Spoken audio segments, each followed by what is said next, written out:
of a broken dawn. Steel towers hum, but the wild runs on. A shadow moves through the circus below, half machine, half beast, with a violet glow. They thought the outback was lost to the flame, but a dingo returned with a coat in his veins.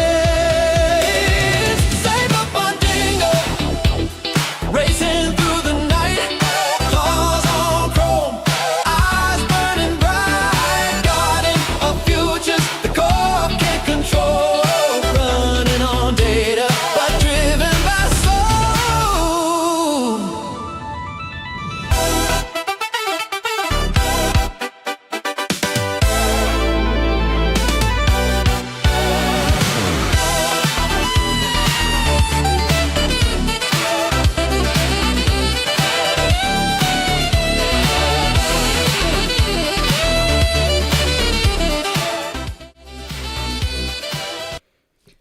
Hello, hello. What is going on, everybody? It's certainly been a while since I've actually gone live. Obviously, life gets in the way, but welcome to everybody who's tuning in at 8 p.m. Australia time right now.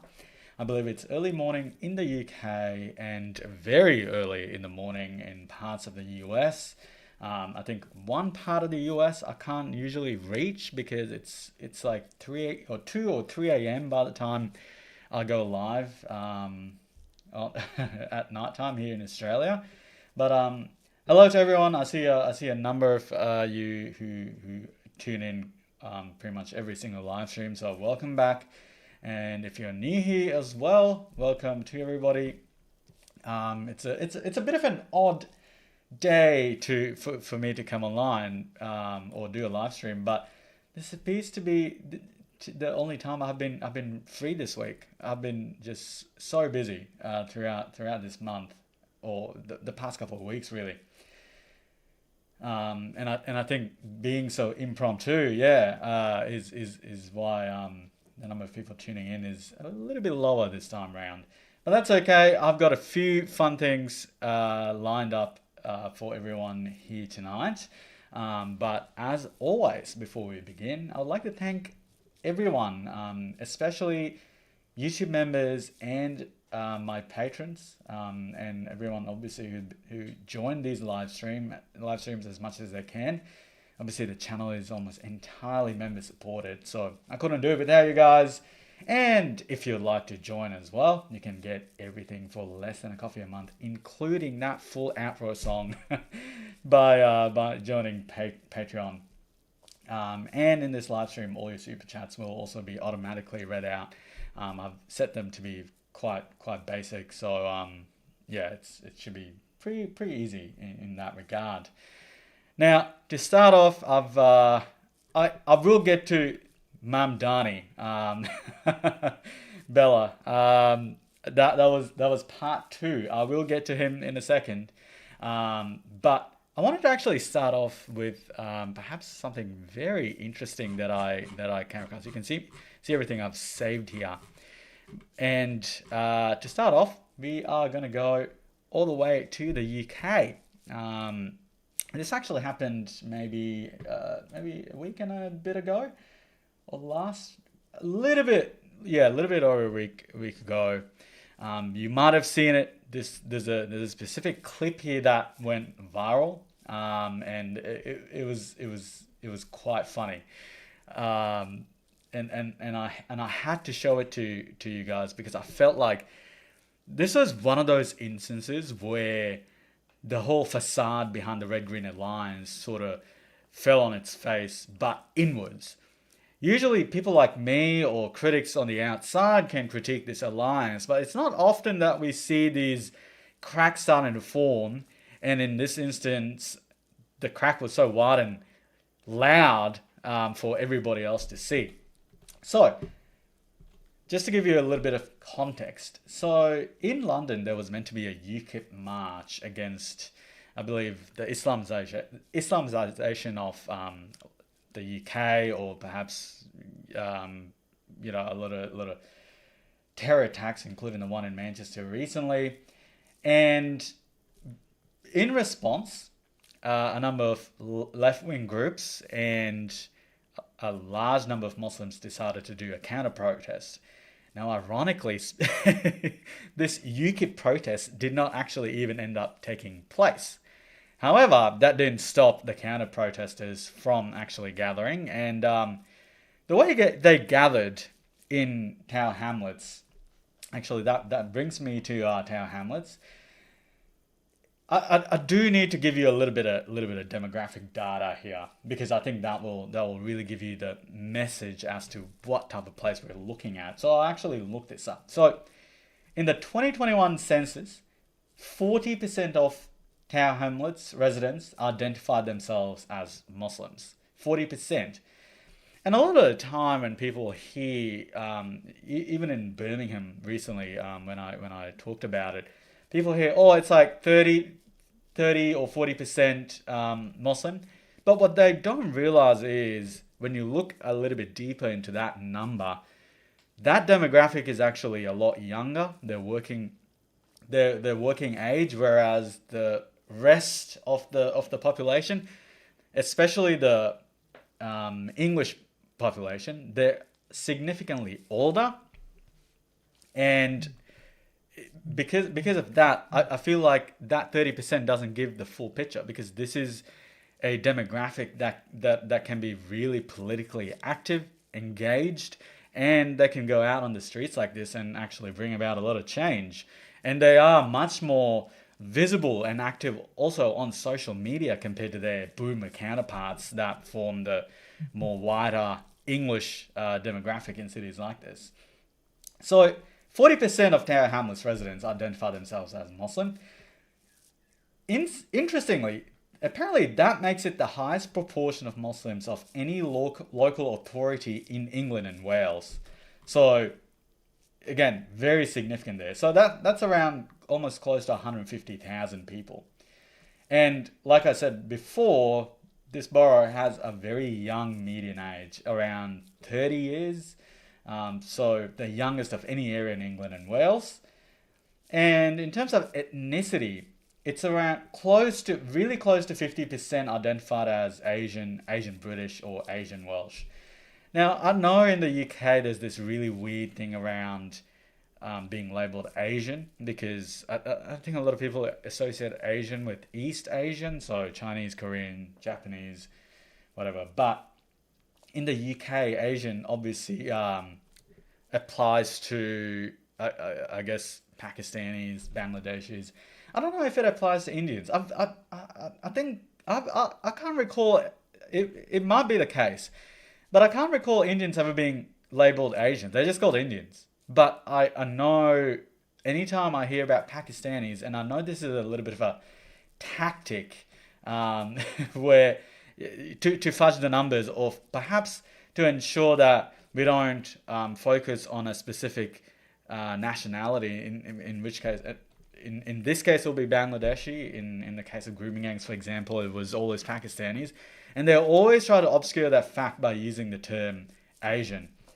Ron, to answer your question there, so YouTube automatically might hold back comments. I don't even see them. So I wouldn't even see if a comment that you put in had been censored.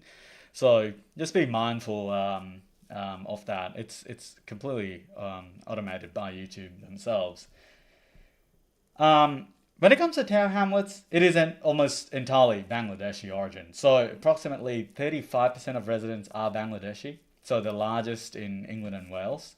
And the other stat that I went digging for, and I think I have somewhat come to the conclusion that there are roughly around 50 mosques in this area for the 150,000 or so Muslim population. So let's have a look at some of these counter protests before we get to the really funny clip, just to give you an idea of what this really looked like. Oh, crap! I don't think I can play that particular audio clip. It might be copyrighted, but as you can see, a lot of young men, completely in black, completely masked up. I mean, and it's really odd. Obviously, the Palestine flags have come out, and it's really odd. Like, why do they need to be masked up? Like, who are they? These are Muslims in a Muslim area. Like, non-Muslims aren't coming after them, or anything like that. Like the UK establishment is completely captured. They're not going to go after these people. Like, it's really weird to me. But as you can see, these are all young Muslim men who've gathered to counter protest. Now, if there's a video without a song there, then I'll pop it on that.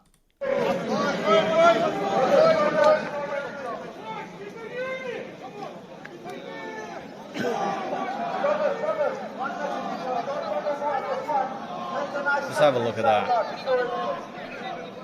Bangladesh flags. I mean, it has all the makings of an ethnic. Here we go.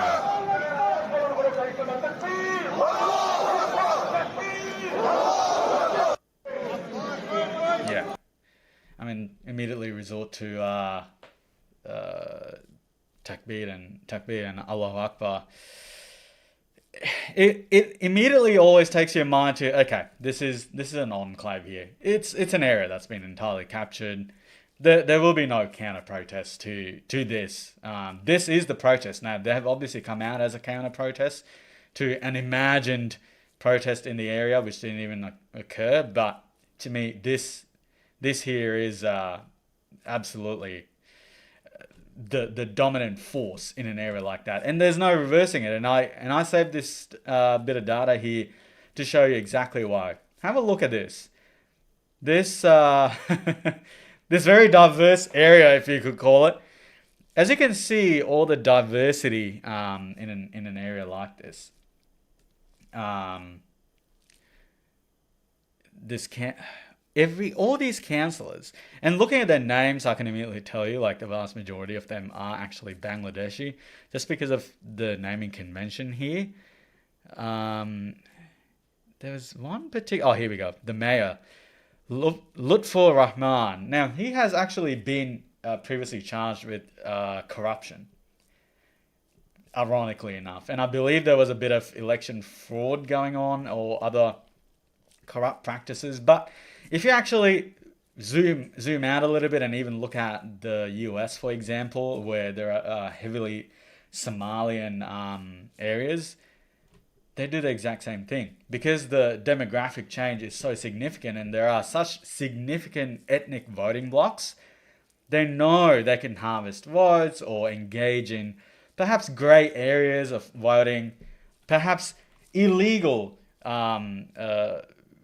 activities when it comes to actual elections, and get their way. And I'm pretty sure he got away with all of it as well. Like, I don't know if he got arrested or what actually happened to him. He must have been charged, but somehow he got away with all of it. But you have to consider this: when a demographic essentially takes over, especially a really young demographic. I mean, at almost 40%, and most people being working age and voting age, actually. It doesn't take a lot. Like, a lot of people assume they need to be this big majority, like there need to be 98% of the city or a country for massive change. But it never works like that.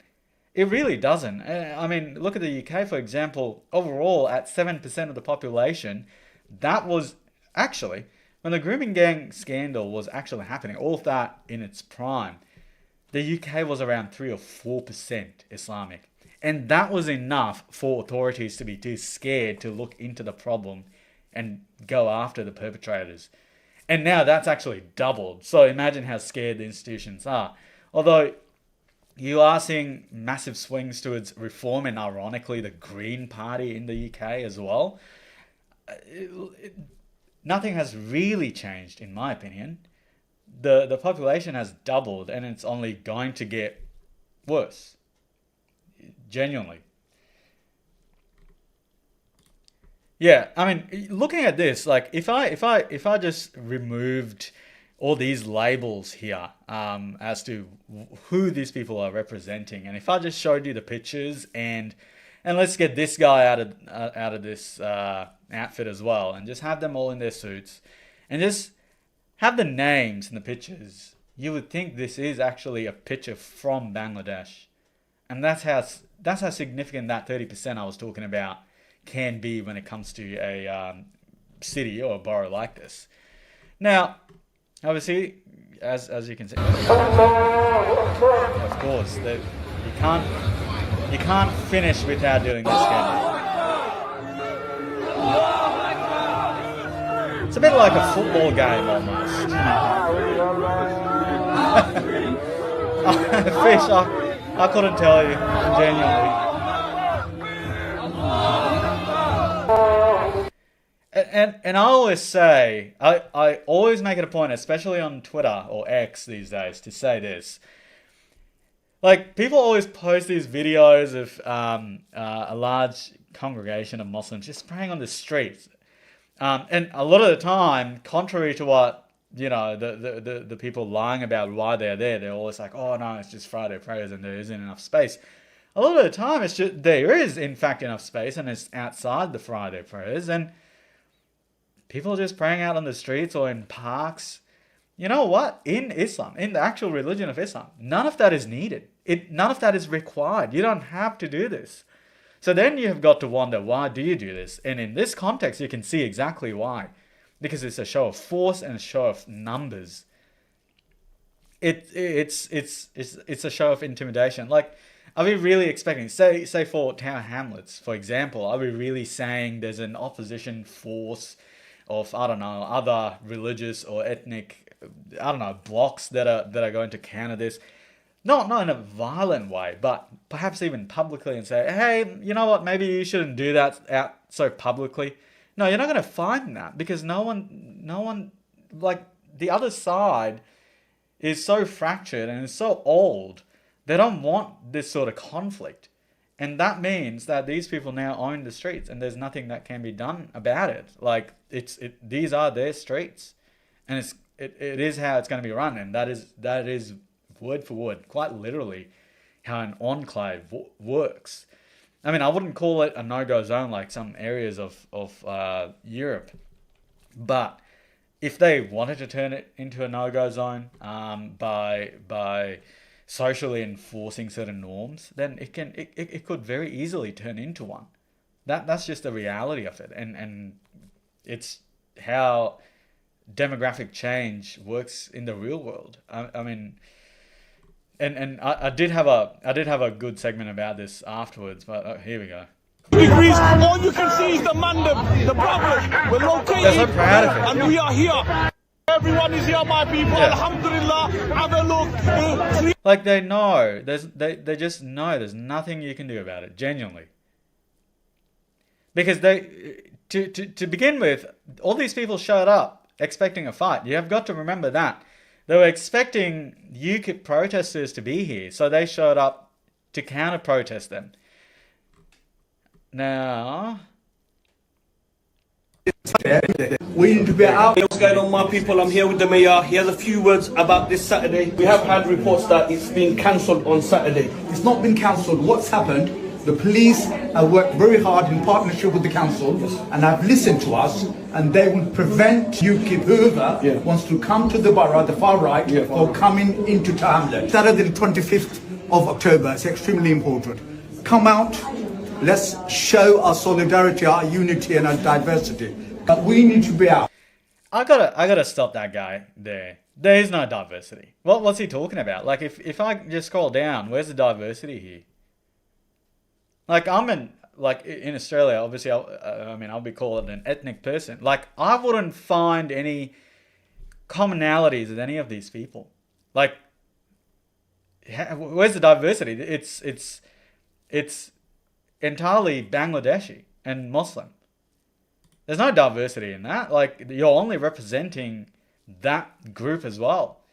And in any case, like any dispute, these people will be favouring their in-group. They won't be favouring people outside that. Even if said people were perhaps of other ethnicities who are non-white, if they were up against an Islamic Bangladeshi in this case. So there's no diversity. I think that statement I disagree with completely when it comes to this.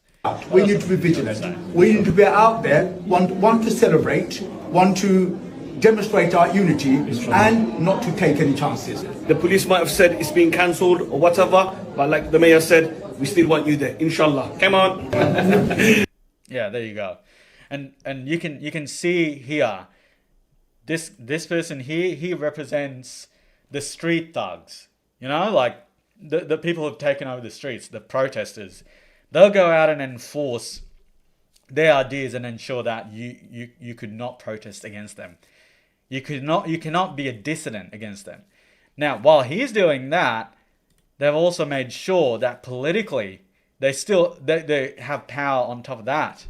So on both sides, there's no recourse really if you wanted to oppose this messaging. Say for example, if you wanted to, perhaps these people wanted to ensure that they're going to blast. I'm pretty sure if I look this up, I reckon I could find that there are mosques now blasting the call to prayer 5 times a day in this area.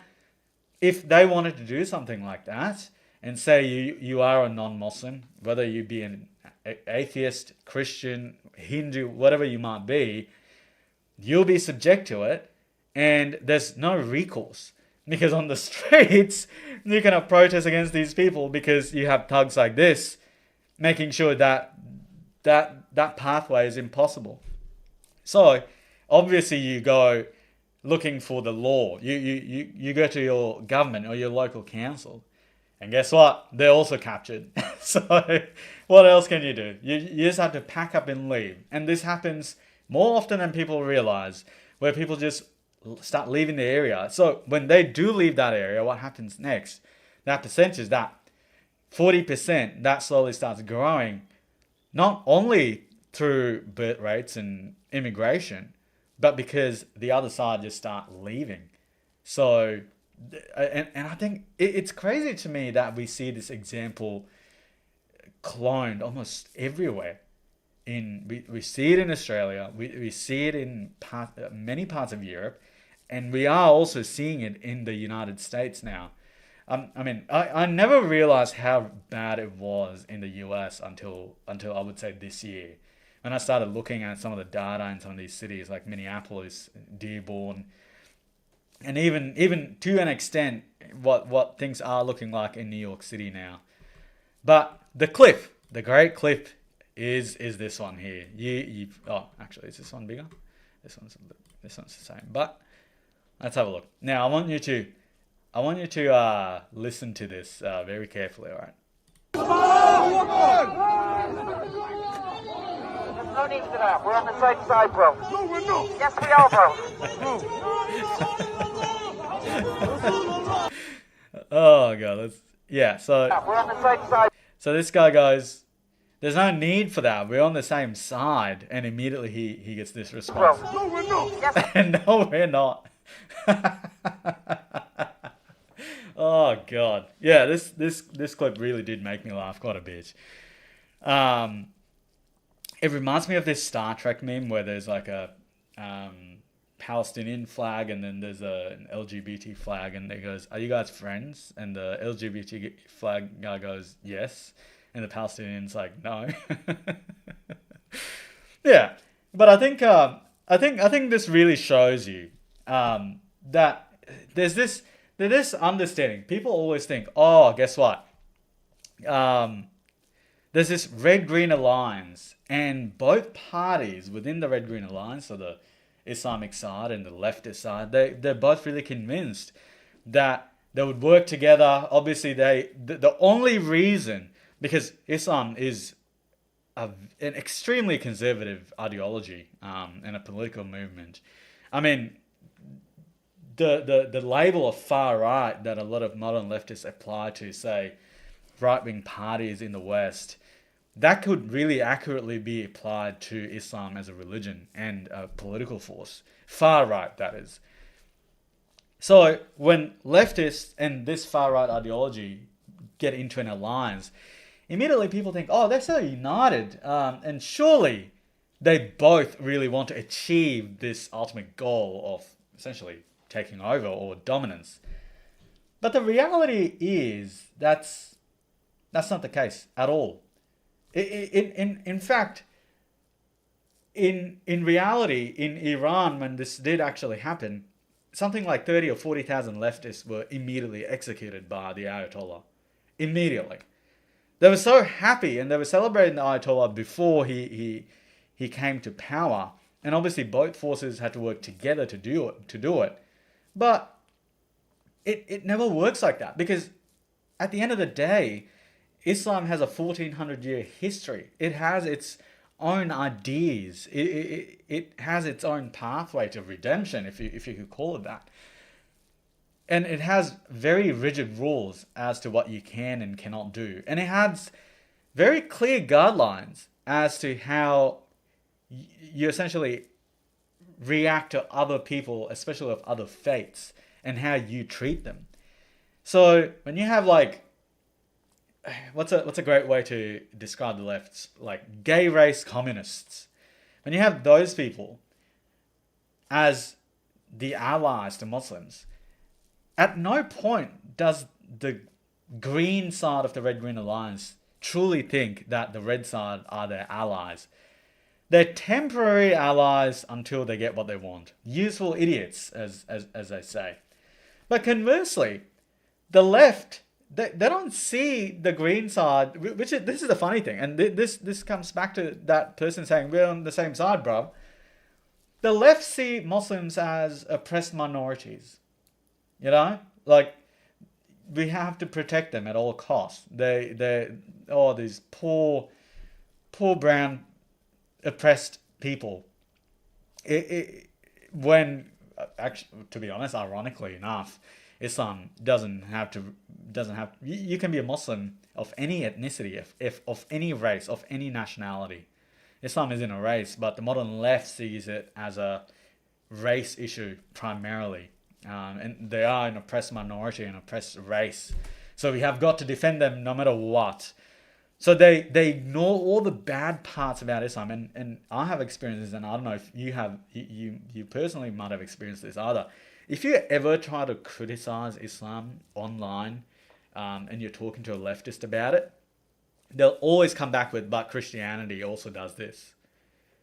Like, that's their go-to. It's either Christianity but all other religions also do this. Like, they just disregard the whole Reformation. They disregard how, the fact that cultural Christians exist, the Protestant movement. They disregard all of that. Just so that they could make excuses for Islam. Where, by the way, at least 10 Muslim countries today execute apostates. And essentially the vast majority of these 50-odd Islamic countries being homosexual, you'll be met with jail time or some sort of conversion therapy, or, once again, the capital punishment. And yet they would still make that excuse.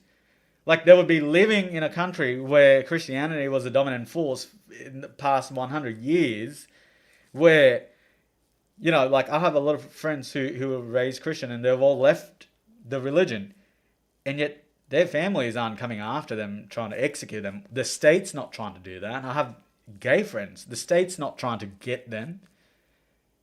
There is a very significant difference. But the left decides to ignore all of that when it comes to this alliance. Yes, chickens for KFC. They just refuse to see it. Like, I don't believe that they don't know. I genuinely, obviously there will be a lot of people who've really not looked into what Islam is as a religion. And that's okay. In our daily lives, nobody really cares or thinks about Islam that much until it kind of projects itself onto you in many ways. So they don't know. But for the people who do know, for the people who do read the news, who understand the Middle East more than what's on the news a little bit more, and for those of them who've actually read a little bit about Muhammad, they know, and yet they still choose to ignore it. That's why they're pleading so hard. I saved this meme for that reason.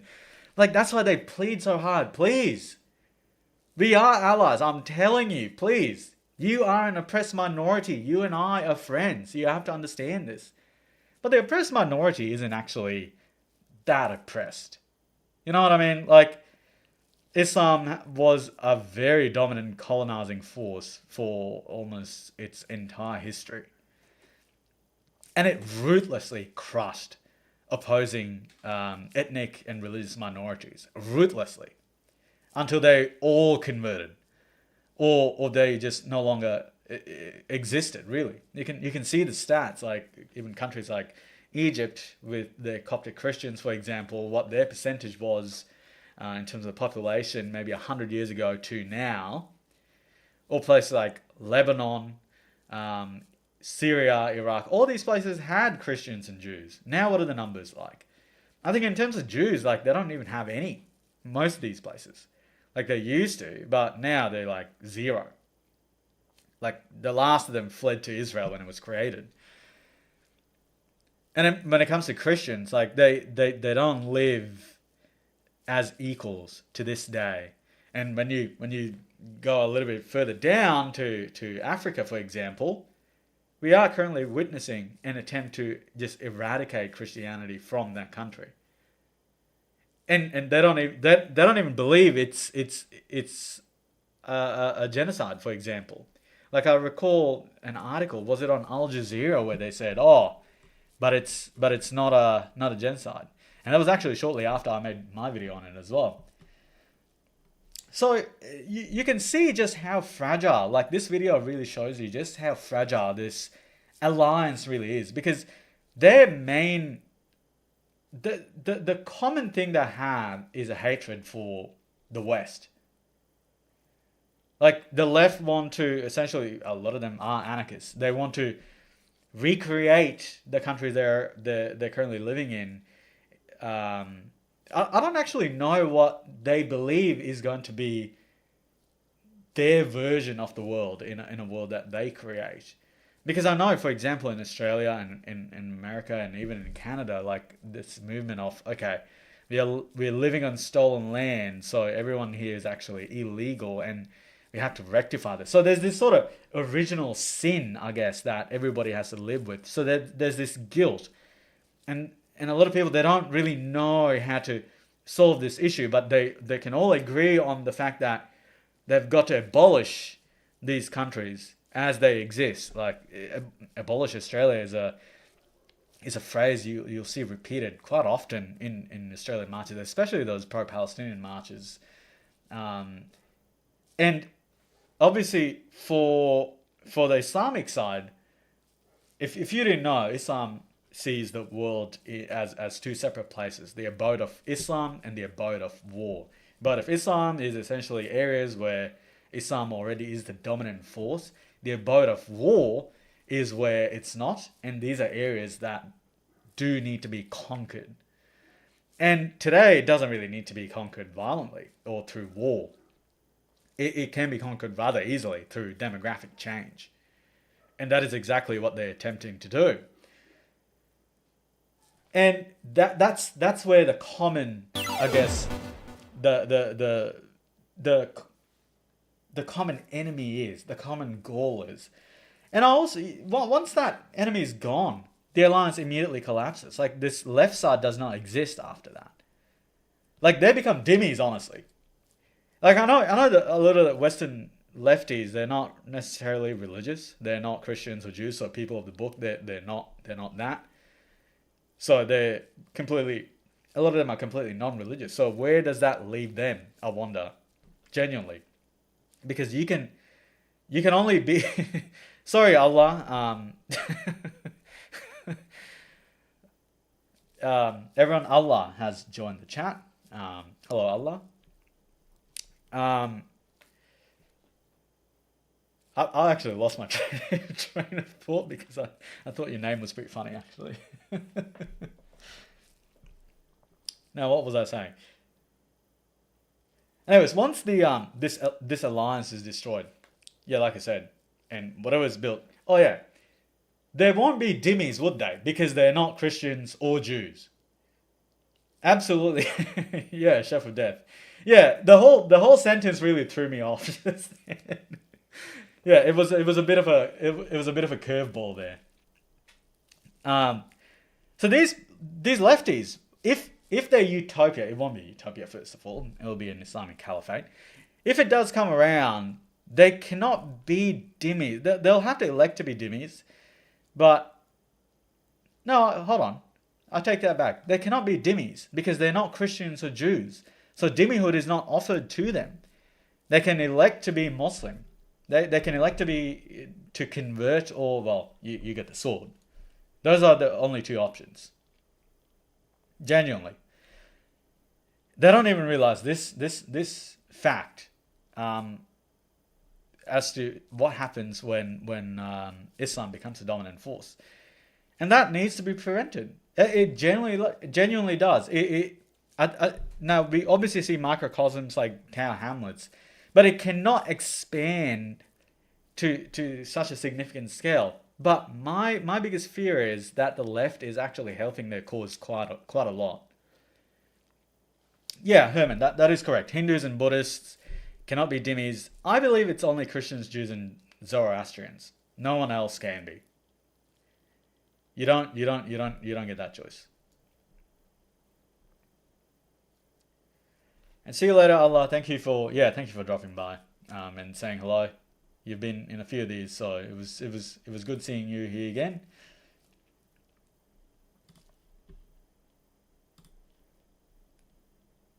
Yeah, there won't be a utopia, and genuinely my biggest fear is, so a lot of the time, like I said previously, we always feel like, oh, there need to be this large majority for Islamic change perhaps to come about, but it doesn't need to be that way. Especially if the left keeps electing, and this is a really good segue into the next part of Mamdani. If the left keeps electing Muslim candidates, for example, and I know a lot of people have this, it's called Islamophilia. It's not a very commonly used word, but I do like using that word. It's like they just have this insane praise for Islam. They think it's the greatest thing ever, like since sliced bread. It's the opposite of Islamophobia, and I think Islamophilia actually is quite real, which you can see in a lot of these leftists compared to Islamophobia, which they say is a prejudice or racism, but in reality, Islamophobia, the vast majority of the time, is used to stop any criticism of the religion itself. And that brings me to the prime example. Perhaps I would almost say one of the best examples we have seen in a very long time. Now, I used to always say it was what was his name? Mehdi, for example, who's a really good example of the Red-Green Alliance. Because if you go back into his past, there are videos of him he uses the way he would speak reminded me of these Islamic imams, how they would speak in a mosque. Like he would use that way of speaking, and there are speeches of him where he essentially labels all non-Muslims like cattle and animals, and especially non-Muslim women. I think if you actually post that video as a reply to Mehdi, he actually blocks you. Yeah, Mehdi Hassan. Were there any other Mehdis? I'm not sure, but yeah, Mehdi Hassan. He almost immediately blocks you. It's happened to a number of people I know, so he really doesn't like that clip being played.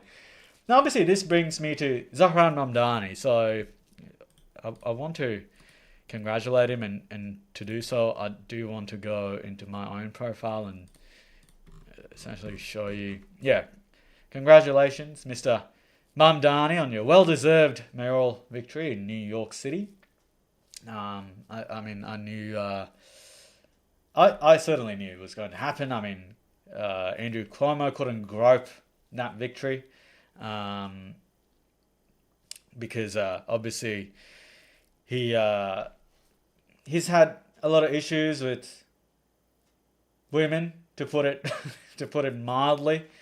He's had a lot of issues with how he handled COVID as well, And he's just not a good person. He's just old gentleman who people just really dislike. He's really repulsive, can I be honest? He's just a really repulsive man compared to Mr. Mamdani here.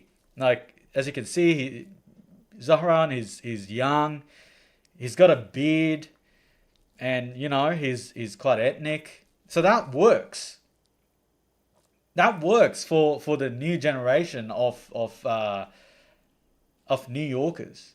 It's not the New York City of the 1900s where everybody was European. It was like a 97% European country.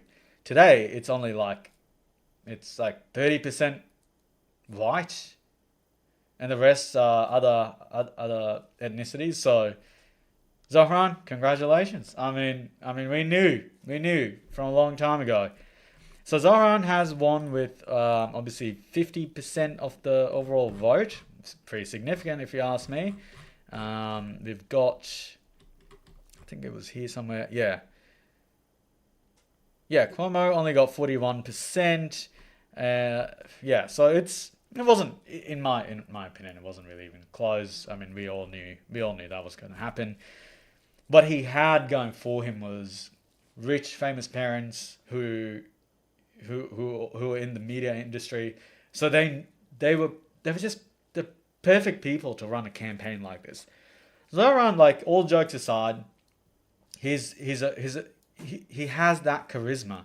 He knows how to talk to people. He's young, he's energetic, and he's got the characteristics. He's an immigrant, he's a Muslim, and he's Indian. And he just knows how to appeal to disenfranchised communities, like people who are struggling, people who are struggling to pay rent or own a home, people who feel like they have no stake in society. He knows how to do that. Like, that's undeniable. He has that charisma. Now, add to that a brilliant campaign. Like, I said this ages ago, months and months ago. I was like, man, this guy's running one of the best campaigns I've ever seen a politician in America run recently. And that's because of that media knowledge his parents, or his mother specifically, who's a filmmaker, has. Like, everything was just perfectly done. Now, Nate, yeah, absolutely. You know what? Like, it's ironic. Not only has he not had a job, he pretends to be speaking to the working class as if he were part of them. But he's not. He's part of the 1%. Like, he's part of an extremely wealthy family, and yet he would like you to think that he's part of you. He's just like you. However, I'd like to think he has more in common with the billionaires that he complains about than the common man. Genuinely, that's just a fact. It's just like Hassan. Now, I did want you guys to listen to Zohran's victory speech. I do think it's quite important for you to hear this, because he says a number of things that I feel like give an insight into what the future of Western politics looks like across a number of countries.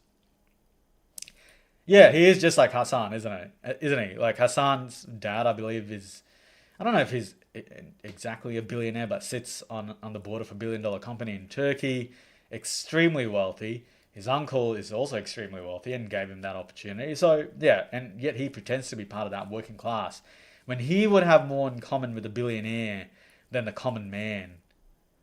Free Kaya, Hassan's dog, by the way. That was, yeah. Anyways, let's play this video.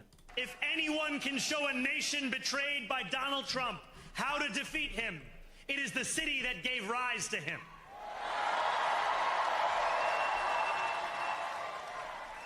And if there is any way to terrify a despot, it is by dismantling the very conditions that allowed him to accumulate power.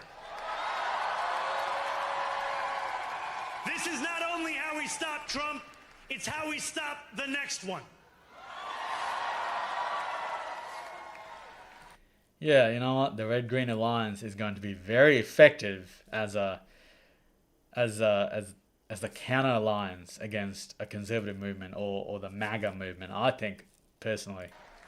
So Donald Trump, since I know you're watching,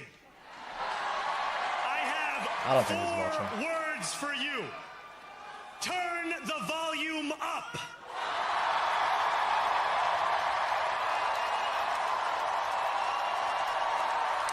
He's pretty good, genuinely. Like, he's got that energy a person like Cuomo does not. And if you even compare him to other American politicians, he is really, really good. Genuinely. Like, this is going to be very difficult to defeat.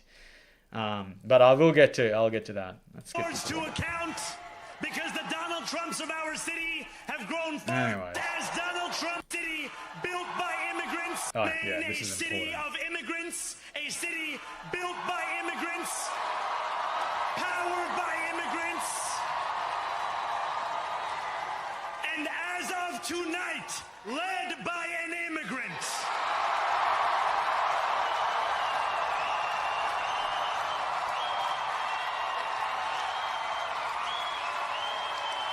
Okay, I mean, you see where he's going with it. Yeah, Italians. I mean, it's really funny. I will actually show you something really funny that where he actually excludes Italians entirely from that immigrant bit, because I don't think when he says immigrants, he's entirely talking about European immigrants. Genuinely, I don't think so. These people are very, very sneaky with their words. They know exactly what they're doing. But have a look at his polling. Obviously, this is not the actual vote, but this was polling, and I believe this will be quite accurate as in terms of what we actually just saw. So, most people who among foreign-born New Yorkers, almost over 62% voted for Mamdani, and amongst American-born New Yorkers, the majority actually voted for Cuomo, or if you include Curtis, the vast majority are voting against Mamdani.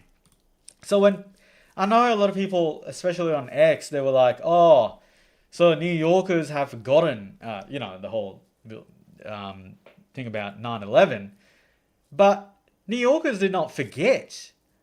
New Yorkers simply got replaced demographically. Genuinely. Just a large number of people just arrived, got American citizenship, and decided to vote for Mamdani. That's how he got elected. It's not because New Yorkers forgot, because these numbers show that they did not forget.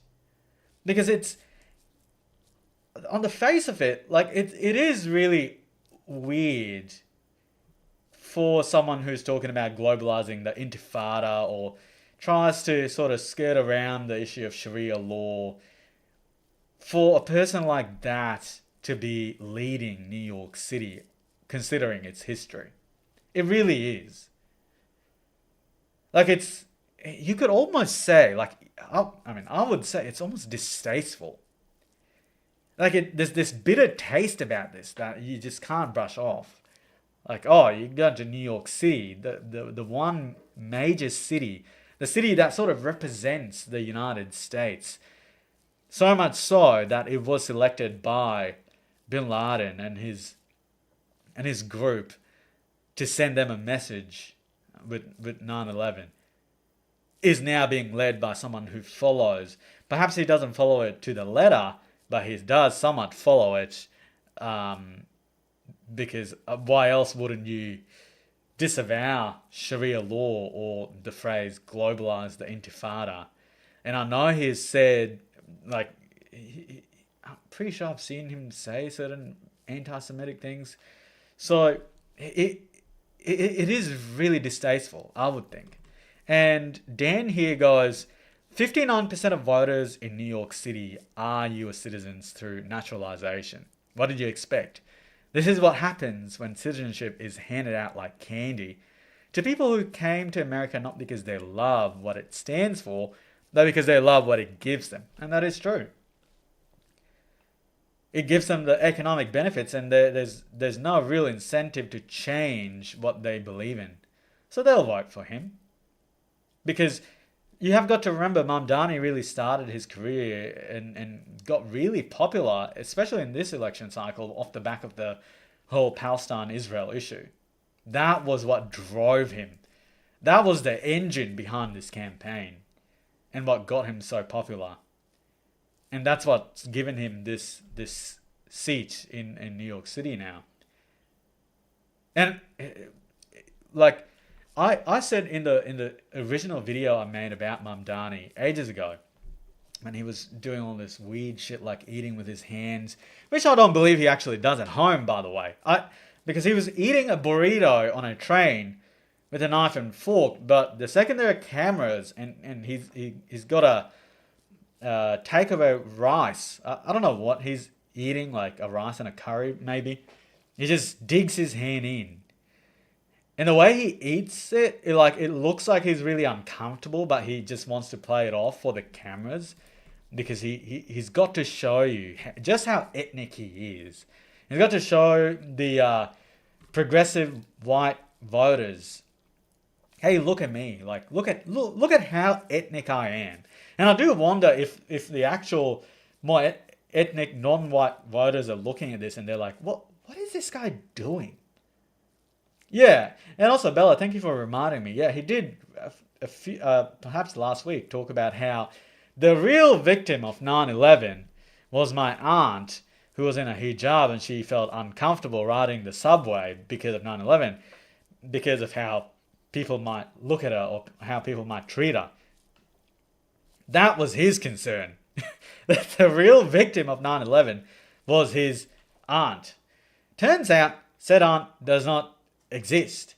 And I believe the only aunt they could track down had died a few years ago and never even lived in the US, or perhaps hadn't lived in the US for many years. And then he goes, oh, actually it was just some cousin on my dad's side, a second or third cousin on my dad's side. Well, what actually happened was he got caught in a lie. And then people like Mehdi Hassan and a lot of people just piled on saying, actually, this point is true. They're like, but in a lot of ethnicities and cultures, they just call people aunts or aunties and uncles. That is true. But you know what? Like, instead of like explaining the lie further, let's just get to the real point, which is that Mamdani lied and made up this stupid story, and he got caught because he didn't think anybody would actually go ahead and try to find this aunt of his that did not exist or did exist but never even wore the hijab. But that's the type of person he is. And I know in his yearly, if you actually go on his X account and have a look at his yearly 9/11 post, I don't know if he put one up this year, but perhaps in the previous years, he tries to downplay it a lot. And I know he has been in photos with one of the people arrested as part of the initial World Trade Center bombings.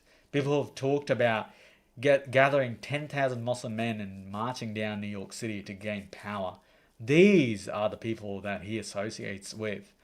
I've always said I'm not entirely convinced he's that much of a practicing Muslim.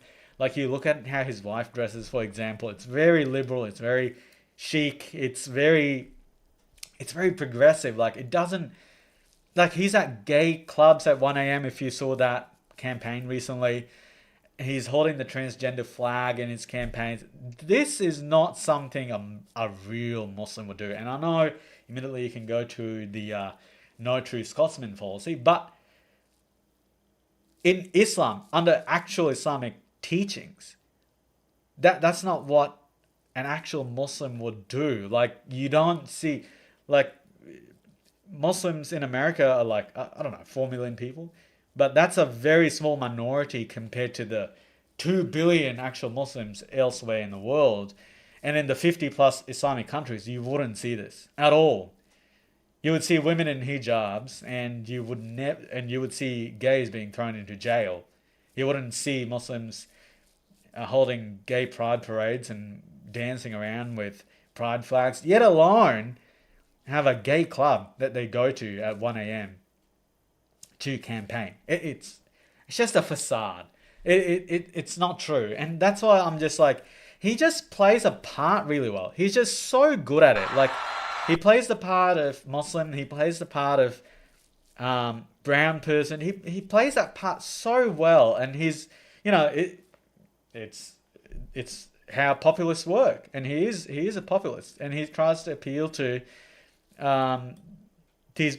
these young people, especially who cannot afford a home or they just can't get ahead in life.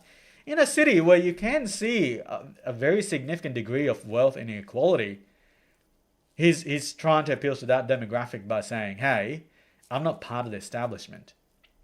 He's so good at it.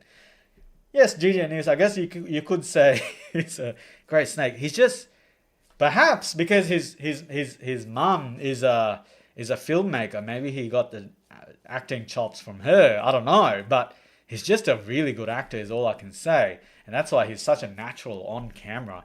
Now, I do want to play this for you because someone here did mention Italians. Daniel Rossi, you did mention built by Italians. So I want you to pay attention to the people actually that he calls out. And it does not include Italians. I speak of Yemeni bodega owners and Mexican abuelas, Senegalese taxi drivers and Uzbek nurses, Trinidadian line cooks and Ethiopian aunties. Yes, aunties. I speak of... Yeah, that's who he's calling out.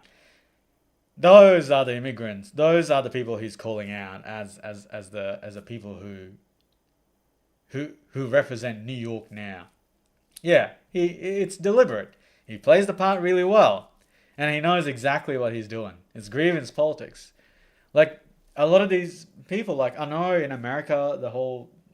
the divisions along the lines of race or ethnicity are much deeper than a place like Australia, I would think. And so he plays into it really well. And at the moment, obviously, they do believe that... But also, it's ironic because New York City is only like 30% white. And yet, they really want to drive home that point that they are taking over. These are the people that are now... Like he doesn't even mention Americans. Like, I would consider America to be a really successful melting pot. But obviously the new left does not want to melt into that pot. They want to do the opposite. It's like throwing rocks into the pot. In this case, I think he does this so deliberately. Like, he doesn't even say something like, Yemeni Americans, for example, or Ethiopian American. He just says Ethiopian or Trinidadian or Mexican. He leaves the American part out. Although obviously he's trying to represent the American city. And Nate, that is a very good point. On paper, yeah, I do wonder, like, Muhammad, like, even in the Quran it talks about Lut, and his people and what happened to them because they were all gay. And yet Muhammad was engaging with the men of Al-Zat. So I don't know if he was really ashamed of the fact that he was actually gay. And that's why he banned it and actually declared all the punishments for gay people. Yeah, it doesn't make sense. You could actually consider that Mamdani is being true to what Muhammad was actually like by walking into a gay club full of, I don't know, naked gay men, like trying to reenact the whole Al-Zat type thing. Like, he's actually trying to live more, like a lot more similar to Muhammad, I would think. And Kiara reads, yes, you are indeed catching a live. Welcome. Caught me at a funny moment when I'm trying to describe how Mamdani going to gay bars is actually not very far off from how the Prophet Muhammad actually lived his life back in the day as a bisexual man. But you can see, like, this is what he's actually like. And yeah, this guy actually says, look at the... I mean, this wasn't surprising. I mean, we've already looked at these statistics here, and you can see, like, hey, look, the people who voted for him, the vast majority, like, even if you combine the other two candidates' votes here, they're not even close to the votes Mamdani got from the foreign-born New Yorkers. So the bigger that block gets, I feel like the more powerful, obviously, someone like Mamdani also gets. This election, I mean, it's such a... It's not really that important if you zoom out and look at what it actually is compared to American federal elections or Senate election. It really isn't. It's just the mayor of New York City. Outside of Zohran Mamdani really looking to be elected for this, I don't know if too many people actually cared about who the mayor of New York City was or what he did. But the problem is, like, I think the shock factor really, like, it drove home the point here. It's New York City, and it's a Muslim who, like, you could always be like, oh, progressive Muslim, and he disavows a lot of the bad stuff about Islam or the bad Islamist movements. But he didn't do any of that. He marched alongside people with banners calling for globalizing the Intifada. He had no problems with that phrase. In fact, he was asked about Sharia law and he didn't have very many problems with it. He didn't want to talk about it. He was trying to weasel around that topic. So that's why it's so distasteful, and I think that's why it's got so much attention, even from me, actually. Because I just, like, I'm looking at it, like, it's almost hard to believe. Because even if you look at London, Sadiq Khan, for example, for how bad he is as the mayor, and he has tried to he's tried to downplay the grooming gang scandal, by the way, and he's talked about, like, if you live in a big city, you have to get used to terror attacks or stabbing attacks, crap like this. He said all this enough, so much so that even Donald Trump has talked about Sadiq Khan. And even that position isn't that significant. Like, if I asked people in this chat, for example, who the mayor of Sydney was, the biggest city in Australia, the vast majority wouldn't know who that is, or who that was, or what they stand for, or what they do, or what party they belong to. I don't think that's happening. And that's primarily because in both these major cities, it's just someone who follows a religion that's so ideologically opposite to everything Western civilization stands for. And yet they wear the costume of left-wing grievance politics. And in Zohran's case, a lot of socialist ideas in the financial hub of the United States. Okay, I don't know how that's going to work out. I don't think that's going to work out because the governor still can, keep him in check. So yeah, see? Like, realistically, I feel like prior to Mamdani, like, I don't think, or Sadiq Khan, like, I doubt people living in Australia, conversely, could have told you who the mayors of those cities were. They probably couldn't care less. Like, how does that impact them? And the other thing, like, I think I've bookmarked 2 things here. The other thing I do want to talk about is how, when it came to, so we've talked about the foreign-born population who voted for him, but we've also got to talk about the American-born New Yorkers, the white progressive voters. And I saw all these photos of young white progressive women all talking about how they've just voted for Mamdani. It's really bizarre for me to see, having born and lived my childhood in an Islamic country. Like, it's really weird.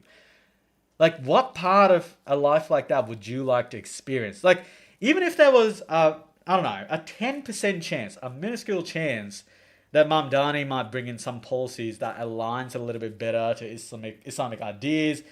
Maybe there'll be the call to nothing significant. Maybe all like the meats used in his city-run grocery stores are all halal certified. Who knows? And everyone's sort of forced to eat halal foods as by stealth, like what we do in Australia, and I believe in many parts of the UK as well. Like, what if he does that? Suddenly, are these vegan progressive white leftists gonna go, oh hey, you know what, halal slaughter isn't that great, but I kind of voted for this, and so now, like, that's just normal. Like, everyone's eating the more inhumane version of meat, or the meat that's been slaughtered in a more inhumane way. That's what we've got to do. Well, that's what you voted for. It's not like Mamdani is going to start executing apostates. That's not going to happen. But these are things that he can do, potentially. And perhaps, like, you've seen this in the UK and the US as well. Like, once Muslims make up certain majorities in councils, what they do is, like, the LGBT flags no longer get displayed in government properties or schools or whatever. They get taken down. Is Mamdani going to enforce something like that if the Islamic voting bloc asks him to? Perhaps, who knows? There's certainly precedent for that. It has happened in the United States. So maybe he might. Or maybe he could look the other way when something like that happens. He doesn't need to do it. If a complaint goes to him, like Tower Hamlets, for example, if a complaint goes to these people about, oh, crap, we can't display our gay pride flags in schools anymore, could you please help, Mr. Lutfur Rahman? What's he going to do? He's going to put your letter in the trash.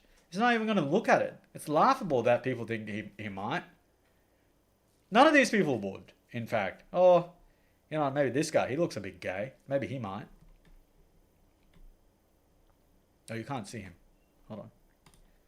Yeah, this guy here, he looks a little bit gay. He might. This guy, yeah, this guy here, he also looks a bit gay. He might. Look at him. Looks like he's got a bit of sass, a bit of makeup on. He might. But that's all. That's about it. No one else is gonna do that for you, and that's entirely what's going to happen when someone like that comes into power. Because obviously, when a large Islamic voting bloc votes for a candidate, they're not doing it for nothing in return. All of them want something in return, and a lot of the time they want more power, and this is how they exercise that power.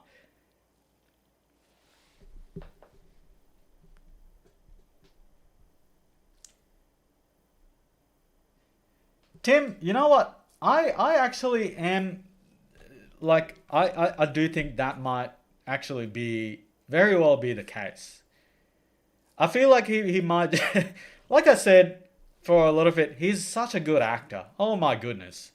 He's so good at acting, playing the part of Muslim. He's so good at playing the part of working class man, despite not being that at all. Like, he's been pictured with Alex Soros. Like, where is he? Alex Soros. I'm assuming all of you know who Alex Soros is. There's Alex Soros, Mr. Alex Soros with Mamdani. You know, the Mamdani who hates billionaires and the wealthy class. Look at him. Look at these two. Look at how happy he is. Oh my goodness. Mr. Mamdani, I haven't seen you this happy before. Yeah. That's who he associates with. And his family is what, like, if I recall, it's like they're worth like $50 to $100 million. They have more in common with the billionaire class than they have in common with the working class person who voted for them. Let me see if I could go through some photos of some of the people who voted for Mamdani. If I could find them. Oh, this one was really popular. Like, this girl went viral for voting for Mamdani. And you're just like, you would think a lot of women, if they understand what Islam is really like, they might have some issues around this, like, or maybe not, like, why would I vote for a Muslim man? Okay, he's talking about grocery stores and whatnot, but at the end of the day, he still has some ideas that aren't that, like the Intifada or Sharia law, his hesitance to talk about it, and he is a Shia Muslim, so they do in fact practice Taqiyya.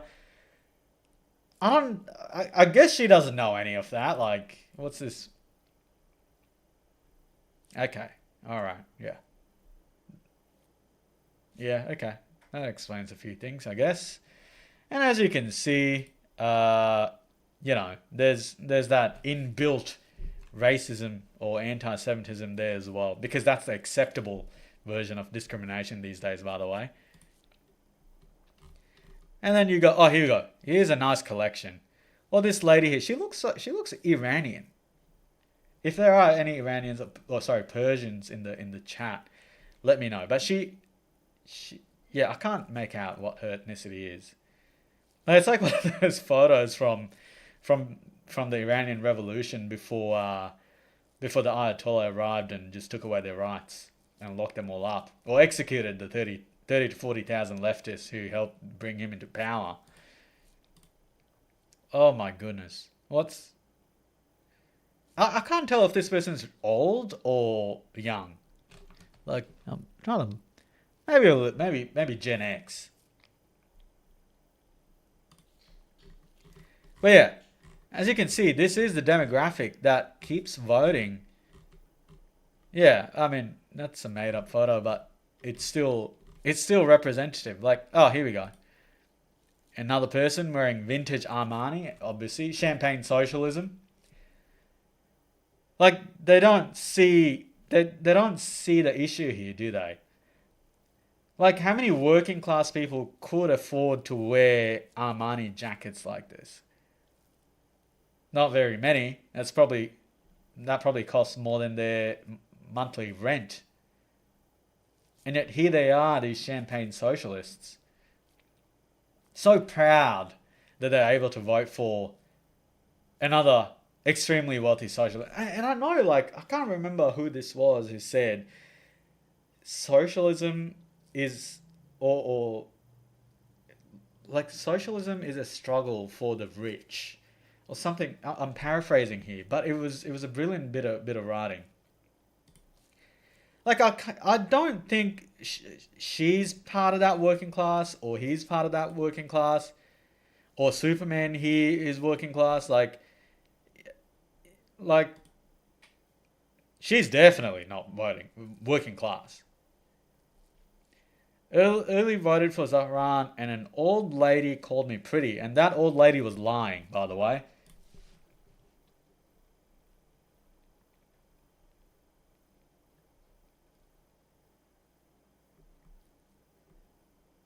Bella, I'll keep that in mind. I'm assuming you're just listening, not watching, but I'll keep that in mind. Yeah. So, like, all these people to me really represent the champagne socialist class, not entirely working class. They're not the taxi drivers or the people who are running the bodegas or the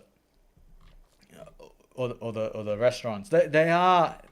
They're people with the children of people who have generational wealth, who have to atone for their original sin of being white, wealthy, and American, really. I think the whole Palestine-Israel war sort of turbocharged this movement, and these are the people who voted for Mamdani. Like, it's really odd. And that sort of brings me to my next point, which is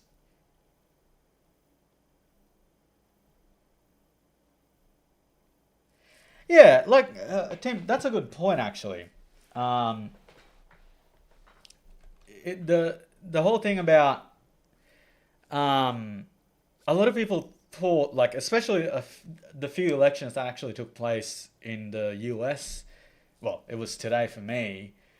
They were all in blue states, and people were like, oh, this crazy person who was talking about killing Republicans and their children won. Like, and then I looked a little bit deeper into that person and whether his comments actually impacted the people intending to vote. And it was something like 90% of Democrats or people intending to vote for that particular person did not care for that comment at all. Like, why would they? They were living in blue heavy areas. Why would they care? The blue side in America is heavily radicalized.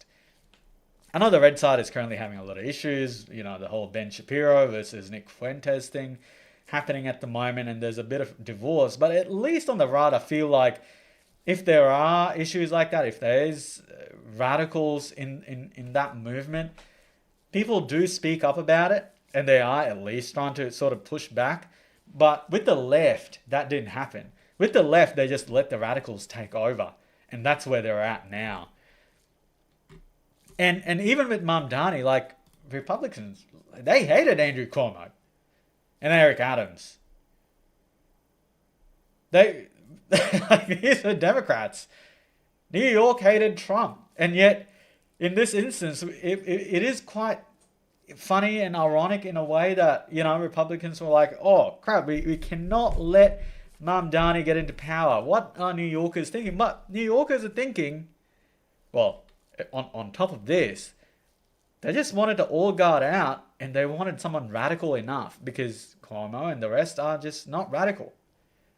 This is what they want.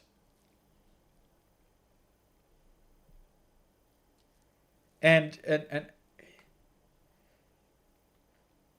yeah, like it's a blue versus blue election. So it's not that significant, and I don't think it's entirely a referendum on Trump.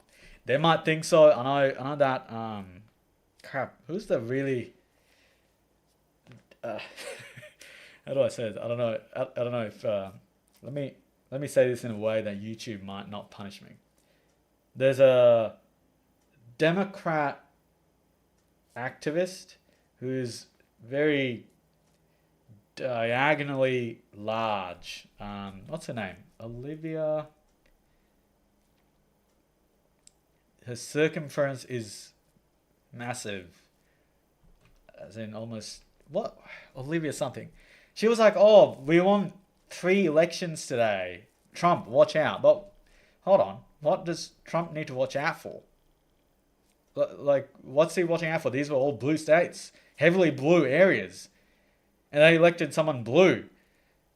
Like, nobody was expecting a Republican to win that. Or a conservative to win that. So, what's there to celebrate? Like, there's nothing there to celebrate. Timmy, actually, you know what? That is true. In fact, the Greens, I don't know if did I just respond to someone who said this? Replies, I'll show you. Oh yeah, here we go. This is the second largest state in Australia, Victoria, and this is the youngest age group.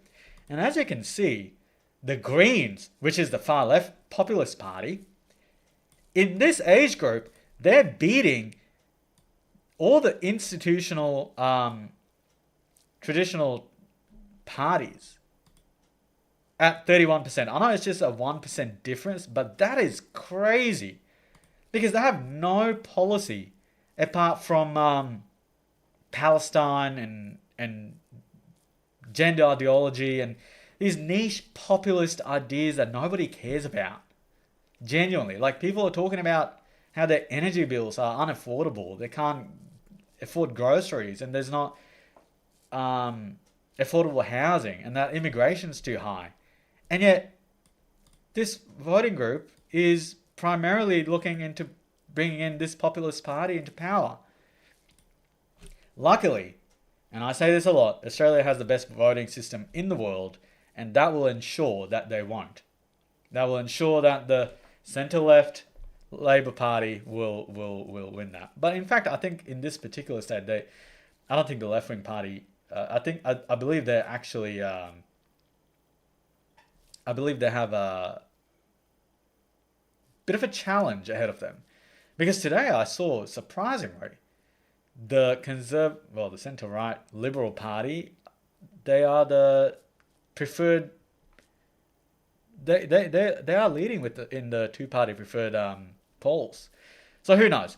But then again, I did ask. I would love to see polling for this age group, but by gender, because I feel like it'll be mostly young women who are voting for the Greens. Nate, it's really funny. You mentioned Mehreen Faruqi, and I've shared this video so many times.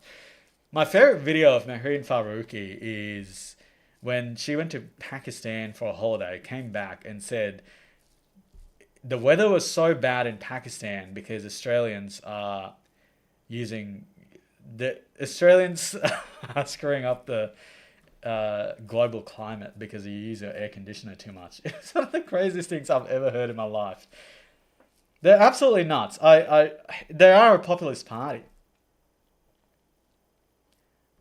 Let's see.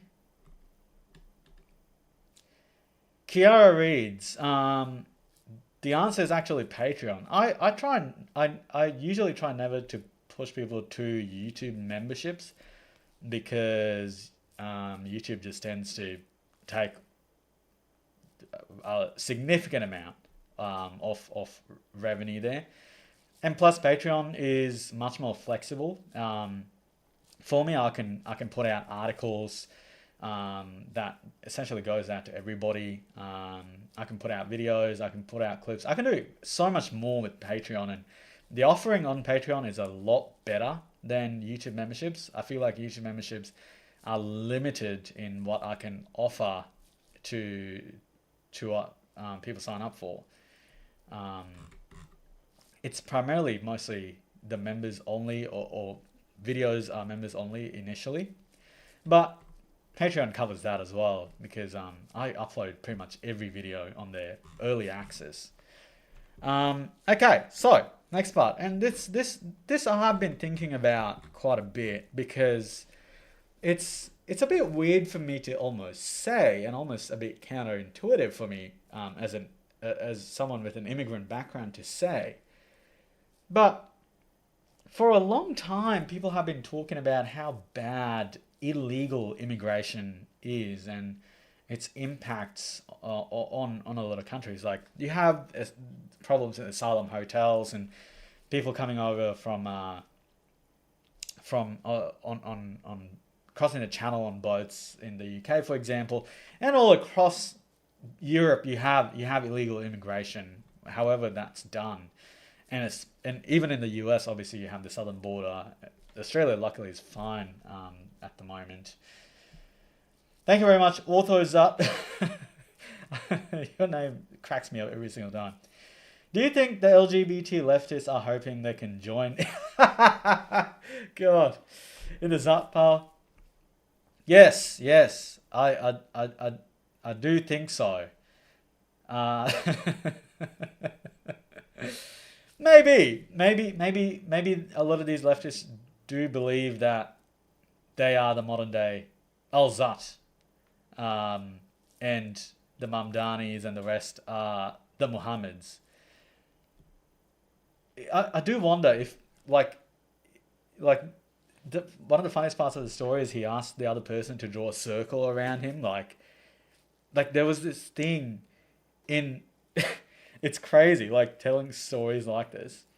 It's like in Islamic law, so if you draw a circle around you with a stick in the sand, does that mean you're safe from gay people? Like, isn't that what he asked his friend to do before he went out to face the men of Al-Zat? I'm pretty sure it is. And he was waiting in this circle, and then Muhammad comes back limping, like, oh shit, what's happened to this man? And he's like, oh, I'm not gonna tell you, but we all... Anyways, I got a bit sidetracked there.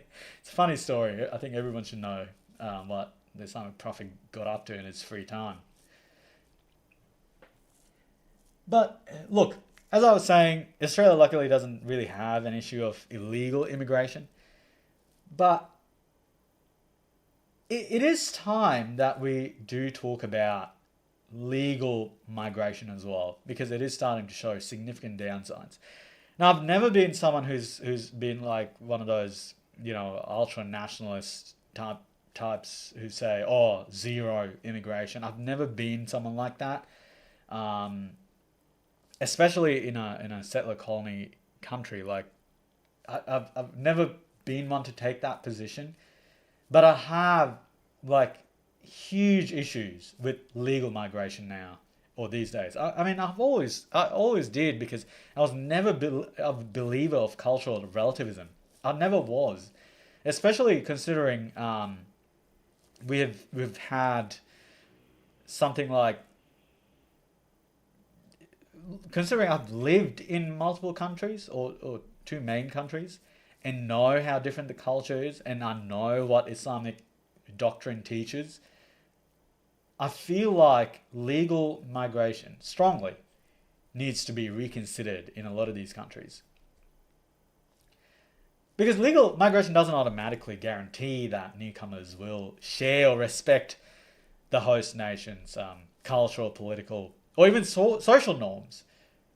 We know for a fact that many actively want to transform or replace them, and which is why I want you to listen very carefully to this video.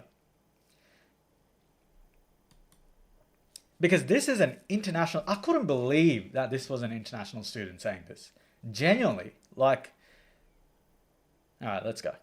I'm an international student, and ever since I've lived in Australia, I've learned two things. The first is that racism is everywhere in Australian society. The second thing that I've learned, there's a way to push back against these racists. In the far-right marches, the left needs to counter them. Racism and far-right bigotry, they're products of a sick capitalist system. We just need to smash this entire system. I'm an international student. Well, first of all, as an international student, you don't get to say what Australian citizens need to smash up, especially the system they're currently living in. And I think this person is projecting American ideas into Australia. You can say Australia, she's making it seem like Australia is this hyper-capitalist country. It's not. Like, Australia has universal healthcare. There are plans to bring in universal childcare soon, potentially. There are many more social safety nets in Australia for people.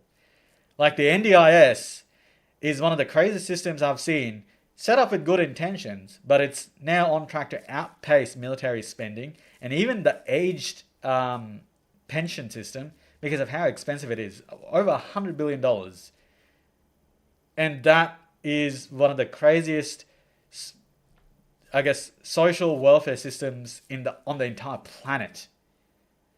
And she's talking about, as an international student, how she is going to be part of this movement of the left who smashes up the system in Australia. What are you talking about?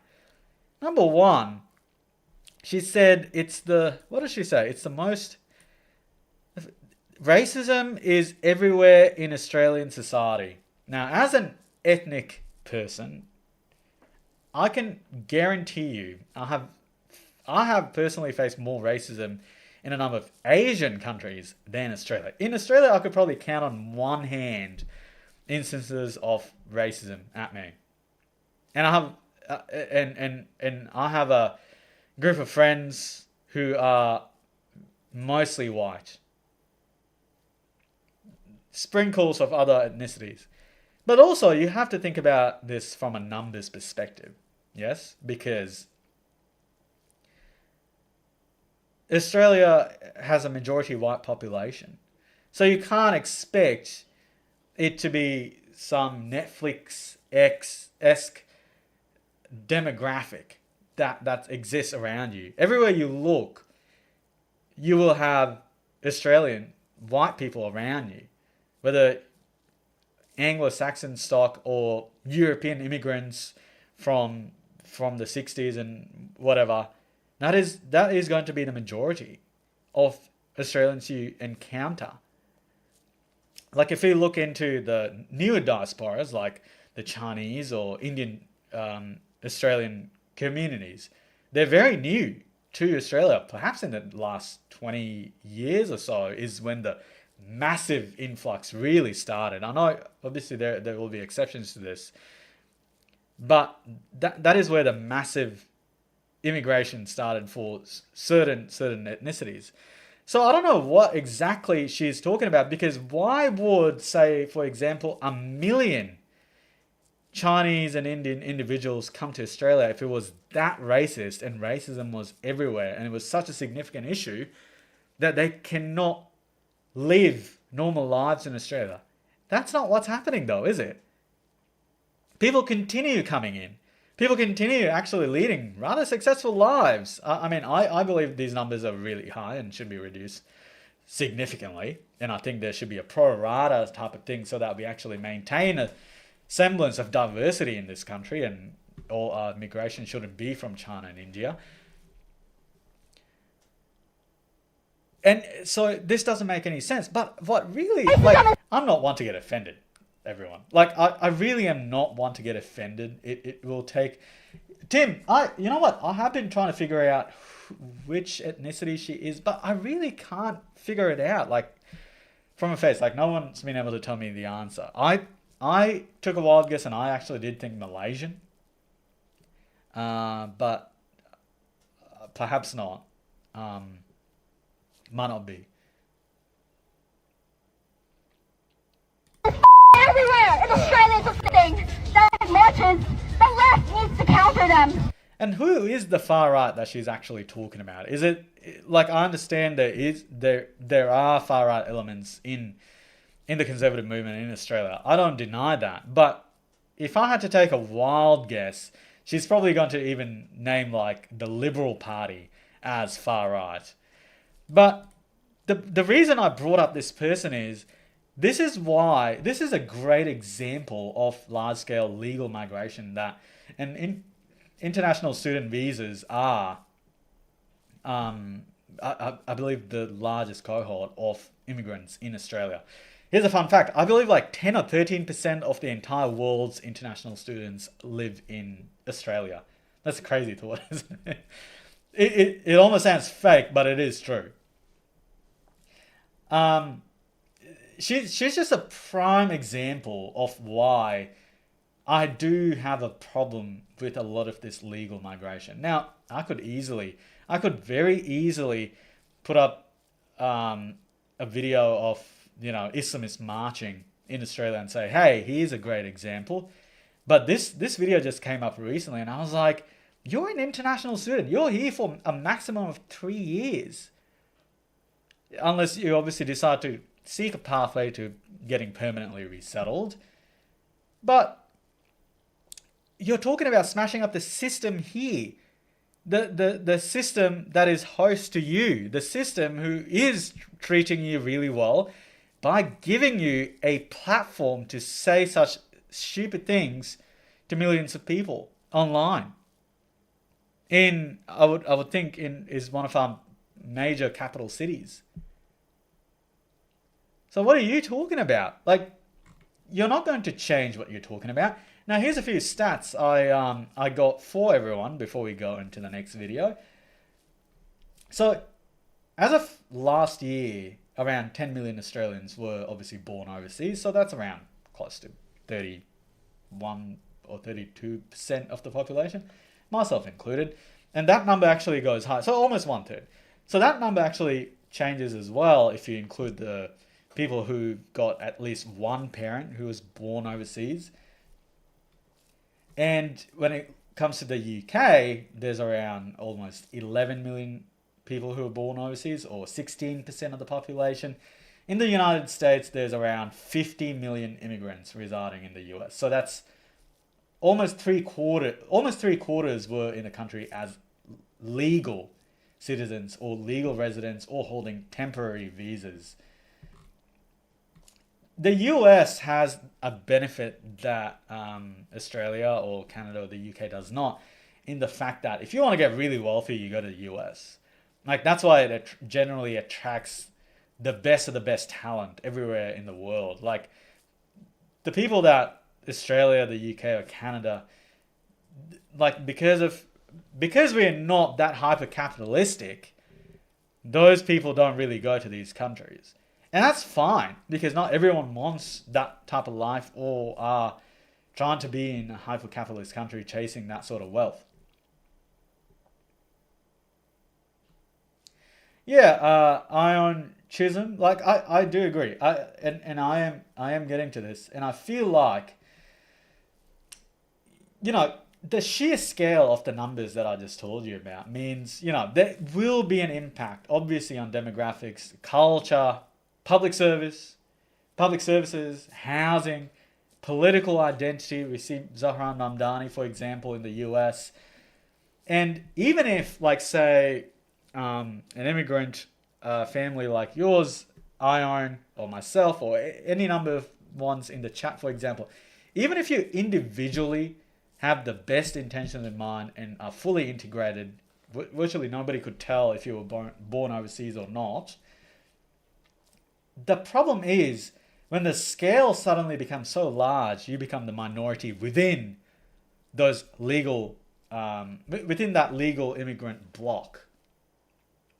So suddenly we're talking about immigration from, you know, Islamic countries, legal immigration, not illegal, completely legal immigration from Islamic countries that come into these countries, and there's like, and people are like, oh, this is fine, isn't it? Before you know it, there are Islamists in positions of power. Entire suburbs or neighborhoods turn into enclaves completely legally. It's not illegal, it's legal.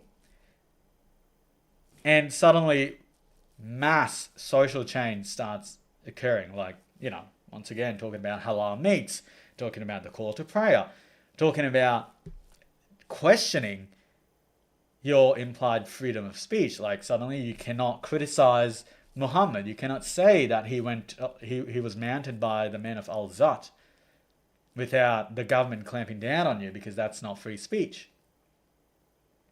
These are the changes that can be brought about through legal migration, not illegal immigration, legal migration.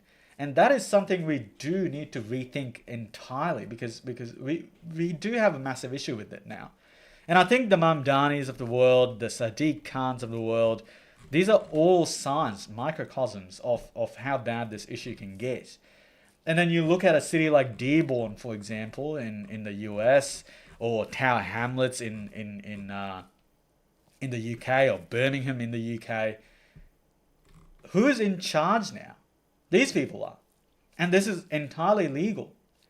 And as you can see, with this little conflict that I showed you before, one side expects this side to integrate somewhat. Even the left expects them to somewhat integrate, but they have no intention of integrating anymore. It's not like what Eon here said before, where previous generations came in, they worked hard and they tried to integrate as much as possible, and they taught their children. They ingrained in their children that their identity was British or Australian or American, not Bangladeshi or Pakistani or Muslim. That is the main issue I am facing. It should be, Tim, it should be free speech to quote a hadith. But as you saw in the UK, like, where the Quran was getting burnt recently in multiple cases, people got arrested for it. Would they have been arrested if there wasn't such a large legal immigrant group there that could actually influence voting and how the country's run, especially in marginal voting electorates? Not at all. And like, I do understand, obviously, like, the part of the reason that there is a lot of immigration, legal immigration into these countries, you have multiple reasons, like skill shortages, not enough taxpayers to keep this socialist experiment going, where, you know, the NDIS, age pension, all this needs more taxpayers. And if people are not procreating, then the governments, instead of taxing their multinational corporations, like in Australia, for example, for resources, they need a bigger tax base when it comes, especially through their income taxes. So they go after massive population change, and that's the brunt of it, really. And I feel like we're at a point where, as long as these governments label, you know, whoever's coming in just legal, that's fine. But is it really? Because I know a lot of legal immigrants, I think it was last year perhaps, international students who were throwing Nazi salutes at the ANU, one of Australia's biggest universities, on camera. Because, and I think they were, oh, where were they from? I believe they were Malaysian.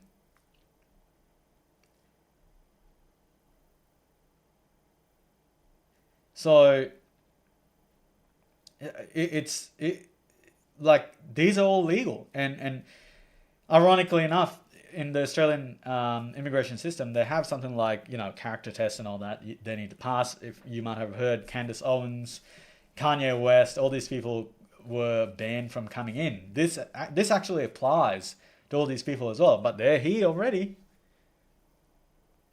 They passed all these character tests, and yet they're here doing whatever they can to undermine their host society, to undermine and to subvert the values that built countries like Australia. And it's just crazy to me. And to me, it seems like, okay, I think, you know what? I think I would rather have less GDP than lose values like free speech in a country like this. Or and I'm sure people in the United Kingdom, in Europe, in Canada, in the United States would agree with me on that. Like, I'd rather less economic benefit if it meant that people got to keep their liberties. People got to keep their freedom of and from religion, the freedom of speech, like, and also the freedom to not live next to absolutely deranged people who want to completely destroy Western civilization. I do not want them here legally or illegally. Neither.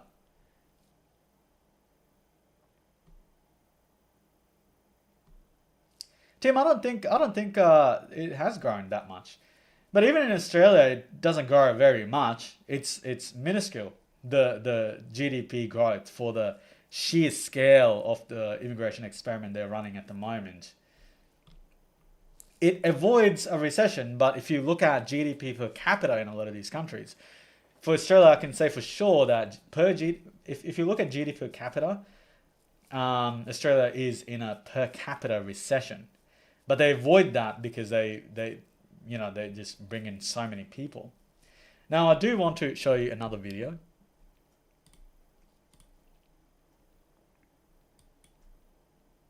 Have a look at this. Protect Australian culture, right? You know, the proud culture of having no teeth, yelling unintelligible phrases, screaming profanity at strangers, getting plastered on a Saturday arvo, and smashing a meat pie in the servo car park. Real Australia first behaviour, mate. Yeah, nah, you're doing great. Single-handedly preserving the national identity. Well, first of all, she should be the last one to speak about teeth. And second of all, not meat pies at a servo, but a sausage roll and a Big M, a strawberry Big M, if I could. That's much better than what she's talking about. But look at this. Look at the smugness from this person. Like, she's talking about just what she's listed here. Is that what being Australian means? I don't think so. It's just what people do in their daily lives sometimes. Like, is that really what she thinks Australia is. Because if that is what she thinks, then perhaps, I mean, she's free to leave. Doesn't sound like that great of a place to live. She can live immediately. Yeah, she can. I don't know where she is from originally, but feel free to leave on the first plane back, because you clearly don't understand what Australia is about. Because let's just assume, as a thought experiment, that she's her background is Chinese and her parents might have been Chinese immigrants. Number one, you have to ask, why did her parents flee China? What was in Australia, the land of meat pies at servos and getting plastered on Saturdays? What was about all the bad crap that she's just listed that was so appealing to her parents that they decided to immigrate to this terrible place that is Australia? Like, oh, also, I'm just learning. She has 300,000 followers on TikTok, where she's saying Australia has no culture. It does have a brilliant culture. Number one, culture of mateship. It's egalitarian. Looks out for each other. And you also got to consider, it's a culture of high trust. It's a culture where freedom is valued and giving people opportunity is valued. And the fact that Australia was kind enough to allow, perhaps in this thought experiment, for her parents to move from China, from the oppression of the Communist Party, to Australia, where you can say things like the host country. I don't know if you could say things like this about the Communist Party in China, because your phone would be tracked. You'd be tracked everywhere you go through facial recognition, and the internet you use over there in China has the Great Firewall of China around it as well. So, you know what? I think I would rather choose those meat pies at a servo over the Chinese Communist Party telling me what I can and cannot say, or what religion I can or cannot believe in. That's it. I mean, you can mock Australia all you want, but here's what I do know. You currently live here. You're not making any plans to leave anytime soon. For how much you hate its culture, you're not making any plans to leave. And you have that privilege of holding a bong or a dildo for a mic with, what is that, Pikachu in the back there, and using a platform like TikTok. By the way, the version of TikTok in China is very different to what Australians get to use and see. Once again, I have to say, like, where did the experiment of legal immigration go so wrong? Yeah, you know what, Chef? I reckon she has some labubus hidden up there somewhere. I really do. Like, obviously, culture isn't static. As more people come in, as more people blend in, culture would change. But I think there will always be a host culture, even in a place like Australia, which gets a ton of nationalities. That's just a fact. I believe they'll have to try really, really hard to get a different dominant culture taking over. I don't even think it would be Islam. I mean, luckily Australia's electoral system ensures that populist parties and populist ideas don't really get in. Which is what you saw with the whole Red-Green Alliance candidates in our last federal election, where they all got defeated. They got no seats, and the Greens actually lost seats. They got completely demolished. Their leader lost his own seat because they went so populist in that election. And this is why I think legal migration no longer can be even tied to housing stock, for example. Legal migration needs to be tied to whether people are willing to integrate into the host culture, and there has to be one. and no longer can we tolerate people who hate these countries to come in the hundreds of thousands and try to subvert what made these countries so appealing to live in. Unfortunately, that's just the case. I think it's something that a lot of these countries will have to contend with in the future, and it's a bitter lesson that's waiting for everyone.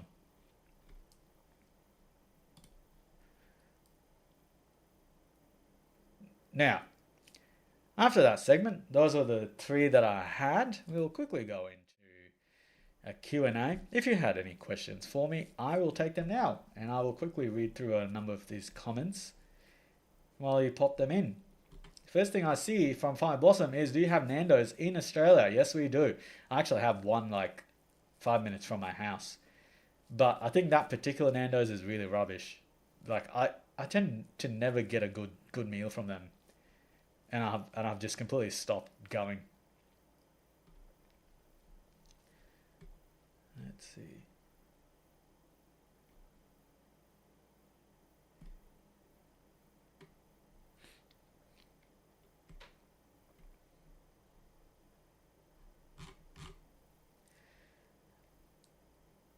Although Zotlivs, thank you once again. That's an interesting thought that you had there. I actually have two of them.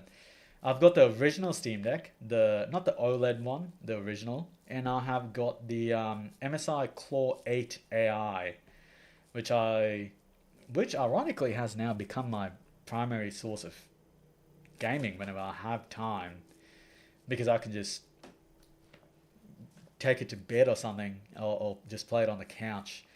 But I had to get two because Steam Deck, I feel like it's better. I'm just not trying to play around with installing Windows on it, whereas with the Claw, it's able to run more modern games on a higher setting, and it's also got Windows, so I'm much more familiar with modding on it, which is why I've got that. And I've been playing Tomb Raider. You know, the Survivor trilogy? I've been playing that recently.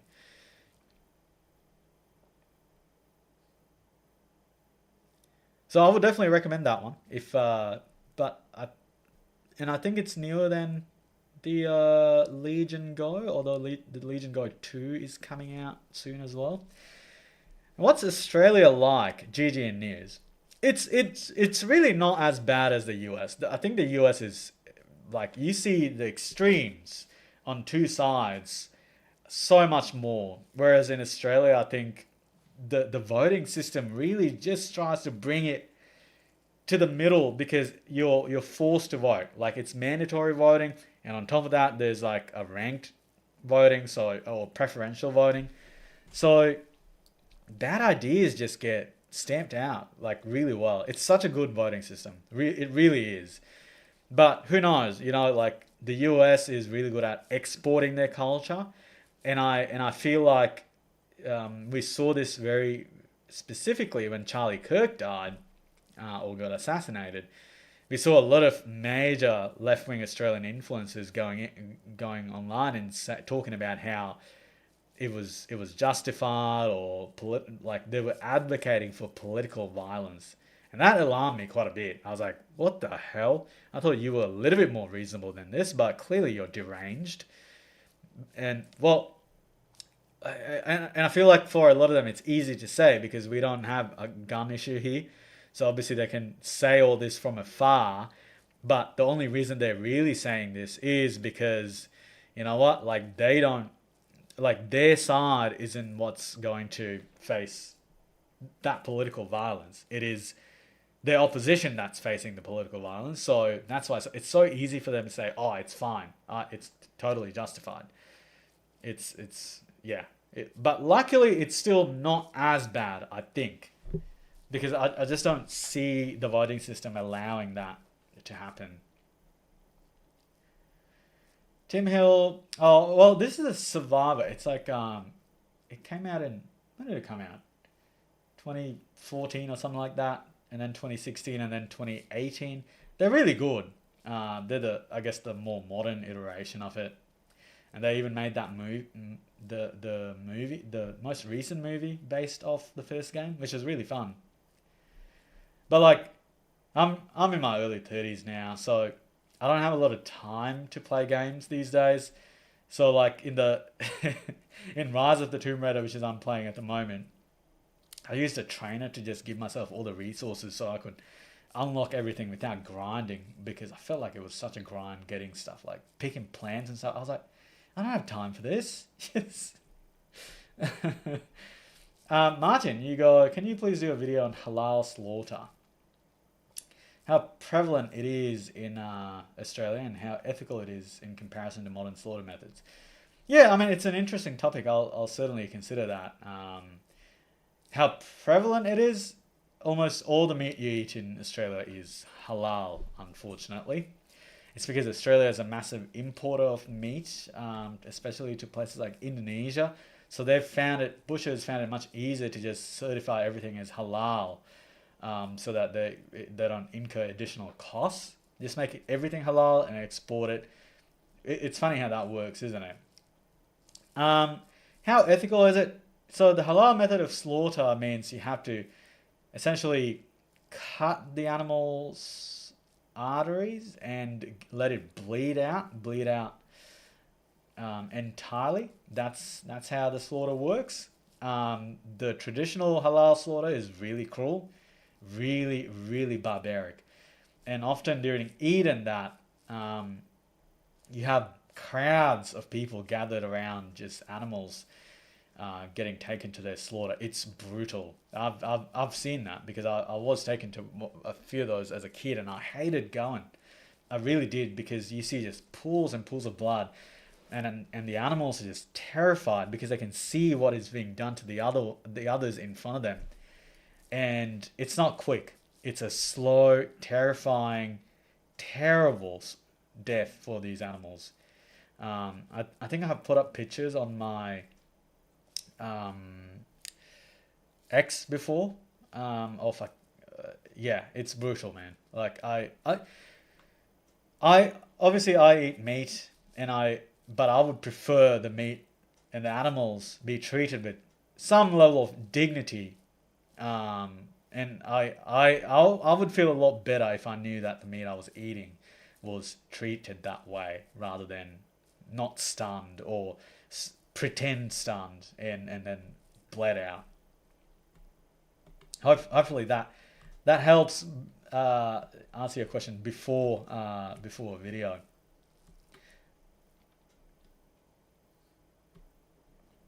Yeah, GGN News. Yeah, mandatory voting. So you get fined if you don't vote in Australia. So every election, whether you're voting for your local council, at a state level or federal level, you have to vote. And I like that idea, because if you're part of a democracy, a right that a lot of people don't have, then I think you should vote. And if you don't have any candidates that you would like to vote for, you can just go in on the day and just, I don't know, draw Mohammed and Al-Zat on that piece of paper, and that still counts. Obviously as an invalid vote, but you won't get fined. And that's called donkey voting, and a lot of people do that in Australia. Afghanistan vlog. Oh, I am not planning to go to Afghanistan. If they knew who I was and what I get up to, I don't think I have a future in Afghanistan. Dingo, I'm not an atheist, Eli. I am an agnostic. I feel like there's a certain arrogance around atheism, which I was actually when I was a teenager, but these days I'm more agnostic. I genuinely don't know. I feel like there could be something, there might not be something, and I find there could be something a lot more interesting, to be completely honest with you, rather than there could not be something, which is a bit boring, and doesn't really play into your imagination. But with the could be something, I haven't really decided if there's a particular religion. What I know for a fact is that Islam is certainly not the explanation. Do I think discussion around religion? You know what? I I have thought about this quite a bit, and I do think these days, after the whole new atheism experiment failed, I do feel like spirituality, I do think a lot of people do need. I know, like, a lot of people, very famous people, also talk about how they have a God hole, and I also feel that sometimes. Like, there's that something that's just missing. But don't really know how to fix that issue just yet. And I think perhaps in the US, for example, a lot of people are talking about how Christianity might act as a bulwark against Islam, and I think a lot of people might start believing in it. And I think I did a video on this some time ago, purely because of that as well. I suspect even people like Ayaan Hirsi Ali might have been driven by that thought into converting into being a Christian.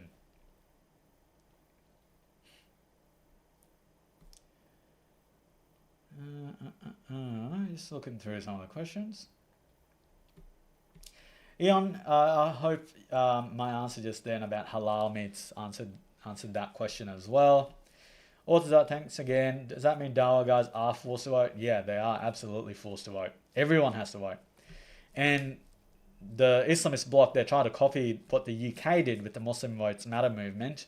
And they tried that. And it failed spectacularly, because if everyone votes, then generally, a populist Islamist movement is going to get outvoted by people who don't subscribe to that idea, which is why sometimes mandatory voting is so good. I feel like even in New York City, for example, if everyone voted, I do wonder if Mamdani would have been elected. Troy Connolly, any plans for another guest chat? Yeah, I've been speaking to a number of people. I did do a little podcast type thing with Harris Sultan. It's on my channel. If you wanted to check that out, which was really fun. Yeah, I have actually spoken to Apostate Prophet about this. I'll just have to, he's a busy man, so I'll have to sort out a time with him. Thank you, GGN News, for joining the stream. Hopefully I'll see you next time as well.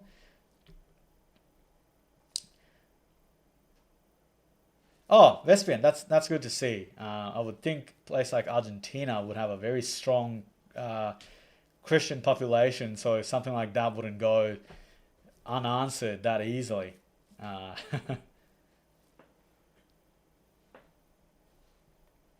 Yeah, Chef, a lot of the time, I don't know, like agnostic, I say agnostic because I feel like that's the best explanation for me, because I just don't know if that makes sense. Like, maybe if I sat down and put a lot of thought into it, sometimes I do think about these things, but I'm not entirely sure what label that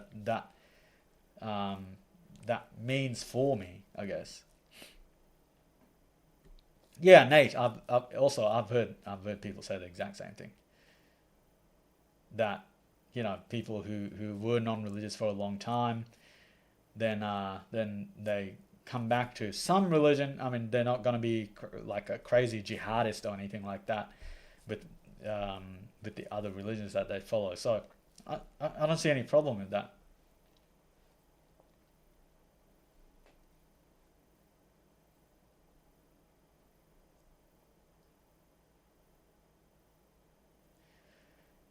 Orthodox goes, want to open a halal pizza place called Pizzas.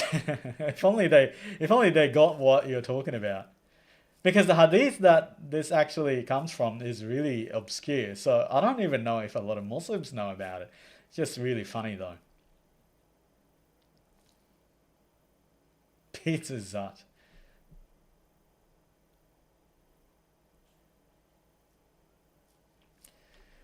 Alright guys, it is, after all, 10 p.m. Here in Australia. I'm very happy that all of you joined me tonight. We are going to wrap up with that. As always, thank you very much for joining my live stream, and thank you very much for always supporting this channel, watching my videos, commenting on my videos, sharing them.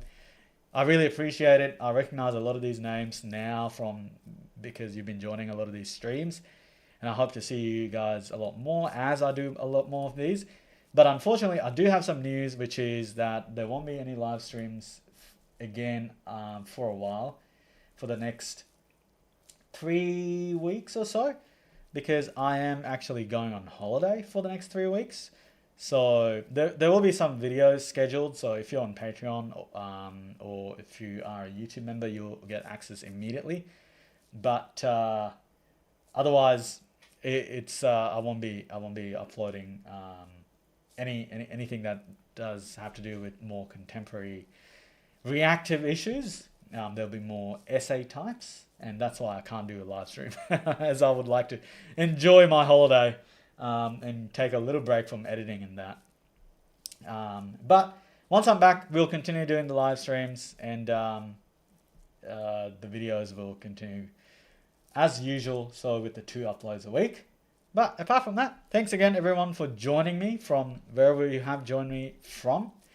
And hopefully I will speak to all of you very soon. And have a good night and a good morning and good afternoon. In the neon haze of a broken dawn, steel towers hum, but the wild runs on.